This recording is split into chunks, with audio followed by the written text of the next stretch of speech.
กองประชุมคณะประจำสภาทฤษฎีศูนย์กลางภาค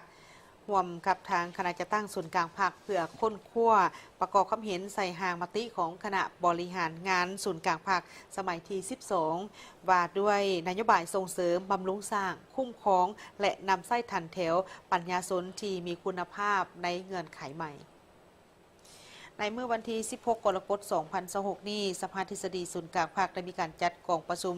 คณะประจำสภาทฤษฎีศูนย์กลางภาคร่วมกับทางคณะจัดตั้งศูนย์กลางภาคที่ห้องประชุมใหญ่ของทางสำนักงานสภาทฤษฎีศูนย์กลางภาคโดยการเป็นประธานของสหายคำพันธ์เผยยวงศ์กรรมการกรมการเมืองศูนย์กลางภาคหัวหน้าคณะโฆษณาคมศูนย์กลางภาครองประธานสภาทฤษฎีศูนย์กลางภาคมีคณะประจำของสภาทฤษฎีศูนย์กลางภาคคณะรับผิดชอบห่างมติของคณะจัดตั้งศูนย์กลางภาคพร้อมด้วยพนักงานของทางห้องการสภาทฤษฎีศูนย์กลางภาคการดำเนินกองประชุมในครั้งนี้เป็นเพื่อค้นคว้าประกอบคำเห็นเข้าใส่ห่างมติของคณะบริหารงานศูนย์กลางภาคสมัยที่ 12 ว่าด้วยนโยบายส่งเสริมบำรุงสร้างคุ้มครองและนำไส้ทันแถวปัญญาชนที่มีคุณภาพในเงื่อนไขใหม่โดยผู้ต่างหน้าคณะรับผิดชอบการเกี่ยมห่างมติของคณะจะตั้งศูนย์กลางภาคได้นำเสนอเนื้อใน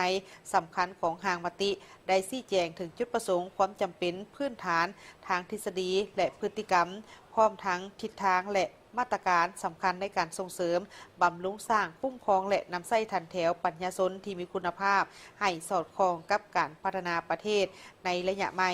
บรรดาผู้ที่เข้าร่วมแมนได้มีการประกอบความเห็นอย่างกว้างขวางและมีเนื้อในที่เลิกซึ้งโดยสวมใส่การกำหนดแนวคิดจุดประสงค์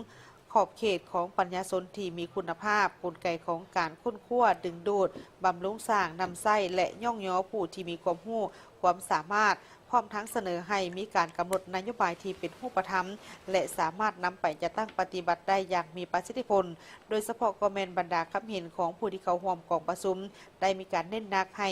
ห่างมติสืบต่อในการยึดมั่นแนวทางของพรรคในการถือเอาคนเป็นใจกลางของการพัฒนาสร้างสภาพแวดล้อมและเงื่อนไขที่อำนวยให้แก่ปัญญาชนสามารถพัฒนาตนเองได้อย่างรอบด้านและประกอบส่วนต่อกับการค้นคว้าวิทยาศาสตร์พัฒนาเทคโนโลยีนวัตกรรมและการพัฒนาเศรษฐกิจสังคมของประเทศในตอนท้ายของกองประชุมท่านประธานกองประชุมก็ได้เน้นหนักว่า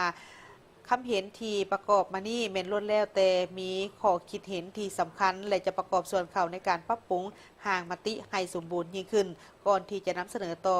คณะบริหารงานส่วนกลางภาคสมัยที่ 12 เพื่อพิจารณารับรองเอาตามขั้นตอนผลสำเร็จของกองประชุมในครั้งนี้ถือว่าจะเป็นการประกอบส่วนสำคัญในการยกสูงคุณภาพของห่างมติและสร้างพื้นฐานให้แก่การกำหนดนโยบายทางด้านการพัฒนาปัญญาชนของประเทศในระยะใหม่เติมอีก